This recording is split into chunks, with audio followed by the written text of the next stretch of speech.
भारत को आज़ादी मिलने के बाद लक्षद्वीप में राष्ट्रीय ध्वज फहराने के लिए भारतीय नौसेना का एक जहाज किसने भेजा था? ए सरदार वल्लभ भाई पटेल, बी चक्रवर्ती राजगोपालाचारी, सी दादा भाई नौरोजी, डी जवाहरलाल नेहरू। सरदार पटेल। सरदार वल्लभ भाई पटेल भारतीय बैरिस्टर और राजनेता थे।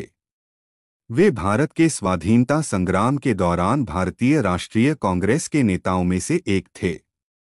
लक्षद्वीप समूह को भारत के साथ मिलाने में भी सरदार पटेल की महत्वपूर्ण भूमिका थी।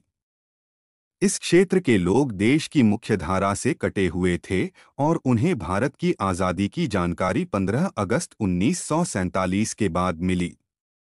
हालांकि यह क्षेत्र पाकिस्तान के नज़दीक नहीं था, लेकिन पटेल को लगता था कि इस पर पाकिस्तान दावा कर सकता है। इसलिए ऐसी किसी भी स्थिति को टालने के लिए पटेल ने लक्षद्वीप में राष्ट्रीय ध्वज फहराने के लिए नौसेना का एक जहाज भेजा। इसके कुछ घंटे बाद ही पाकिस्तानी नौसेना के जहाज लक्षद्वीप के आसपास मंडराते देखे गए, लेकिन वहां भारत का झंडा लहराते देख वे वापस चले गए।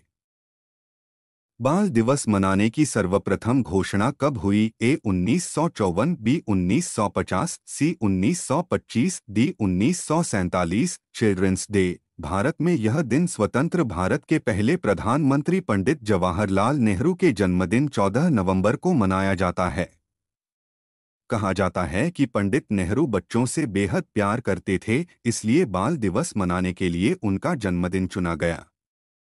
असल में बाल दिवस की नींव 1925 में रखी गई थी, जब बच्चों के कल्याण पर विश्व कॉन्फ्रेंस में बाल दिवस मनाने की सर्वप्रथम घोषणा हुई। 1954 में दुनिया भर में इसे मान्यता मिली। संयुक्त राष्ट्र ने यह दिन 20 नवंबर के लिए तय किया, लेकिन अलग अलग देशों में यह अलग दिन मनाया जाता है। कुछ देश 20 नवंबर को भी बाल दिवस मनाते हैं। 1950 से बाल संरक्षण दिवस यानी 1 जून भी कई देशों में बाल दिवस के रूप में मनाया जाता है। सरदार भगत सिंह एवं बटुकेश्वर दत्त ने असेंबली बमकांड की घटना को कब अंजाम दिया? ए 8 अप्रैल 1929, बी 10 अप्रैल 1930, सी 13 अप्रैल 1919, डी 7 अप्रैल 1905। भगत सिंह भारत के अमर शहीद क्रांतिकारियों में गिने जाते हैं। अंग्रेज सरकार दिल्ली की असेंबली में पब्लिक सेफ्टी बिल और ट्रेड डिस्प्यूट्स बिल लाने की तैयारी में थी। ये बहुत ही दमनकारी कानून थे और अंग्रेज सरकार इन्हें पास करने का फैसला कर चुकी थी। क्रांतिकारियों द्वारा 8 अप्रैल 1929 का दिन असेंबली में बम फेंकने के लिए तय हुआ और इस कार्य के लिए भगत सिंह एवं बटुकेश्वर दत्त निश्चित हुए।